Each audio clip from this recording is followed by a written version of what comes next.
doing? Well, I have here one question. If you were given a chance to go back to the past, would you grab that opportunity?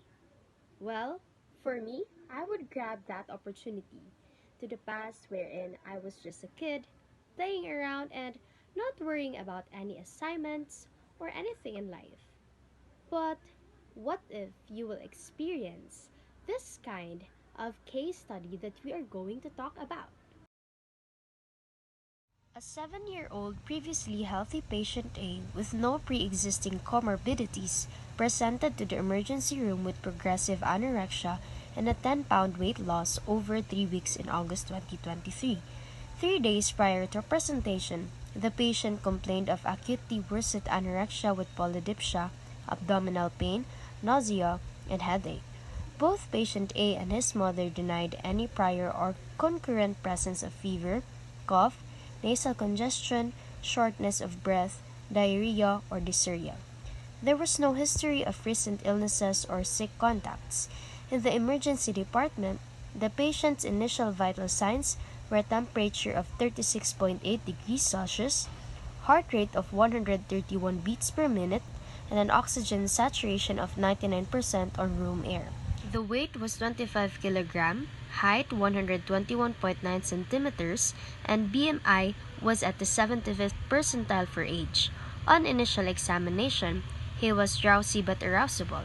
His exam was notable for dry mucous membranes, reduced skin turgor, tachypnea, clear lungs, clear to auscultation, and soft, non-distended, non-tender abdomen. While he appeared fatigued, he had a non-focal neurological exam and responded appropriately to questions. Patient A was then transferred to the Pediatric Intensive Care Unit, PICU, for further care. Nurse, doc, help! My child is need an immediate care.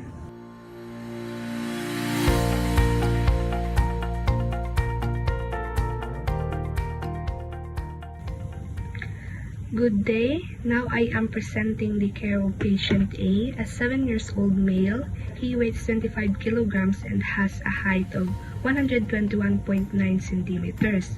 His body mass index is at the 75th percentile for his age, which indicate that his weight is within the normal range for his height and age.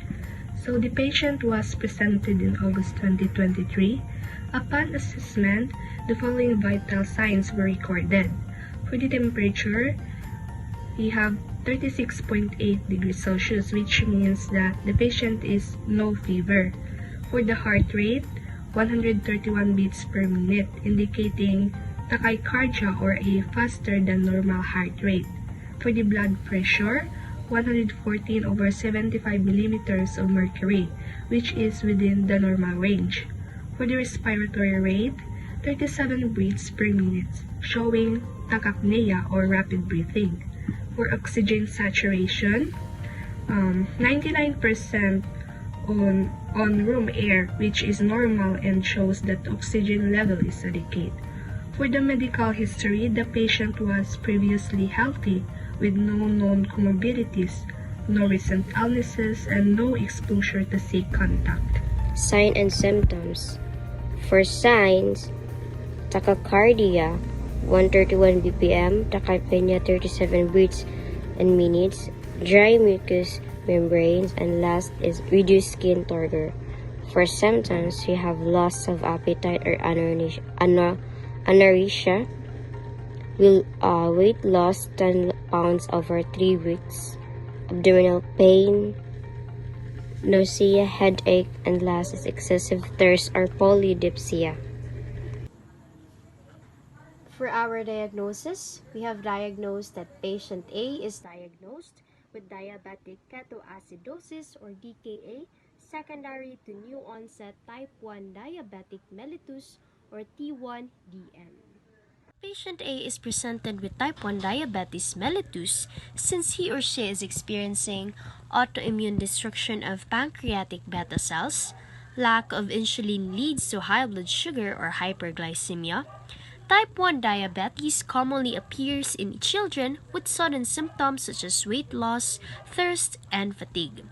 The body starts breaking down fat and muscle for energy. Since glucose cannot be used, the body uses fat and muscle as energy sources, leading to weight loss and fatigue.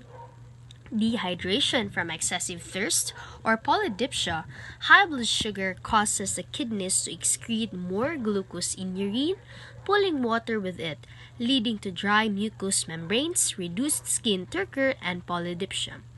Drowsiness and fatigue due to low energy availability. Since glucose cannot enter cells, the brain and muscles lack energy, resulting in drowsiness and weakness. Production of ketones causes acidosis or DKA. Fat breakdown produces ketones, which make the blood acidic, that leads to the symptoms abdominal pain, nausea, headache, and tachypnea. On the other hand, patient A is experiencing diabetic ketoacidosis since he or she is experiencing tachypnea with respiratory rate of 37 breaths per minute, where this rapid, deep breathing is called Kussmaul respirations. It is the body's way of trying to get rid of acid or the carbon dioxide because of metabolic acidosis. The child has no lung disease. Clear lungs clear to auscultation, which means that the fast breathing, 37 breaths per minute, does not originate from respiratory organs, hence from metabolic compensation. Good day, everyone. I'll be presenting the medical interventions and treatments for patient A. Based on the case, the patient was diagnosed with diabetic ketoacidosis, secondary to new onset type 1 diabetes mellitus. The management was divided into short-term and long-term interventions. For the short-term interventions, the main goals were to stabilize the patient, correct dehydration, and lower blood glucose levels. The patient received intravenous fluid resuscitation to replace fluids lost from dehydration, followed by IV insulin therapy to gradually reduce blood glucose and correct ketosis. Electrolyte correction, especially potassium replacement, was also done to maintain balance and prevent complications from insulin therapy. Continuous monitoring of blood glucose, electrolytes, and vital signs was performed to ensure the patient's safety and proper response to treatment. Urine ketone testing was also conducted to check for the presence of ketones and to monitor improvement. Because of his condition, the patient was admitted to the pediatric intensive care unit for close observation.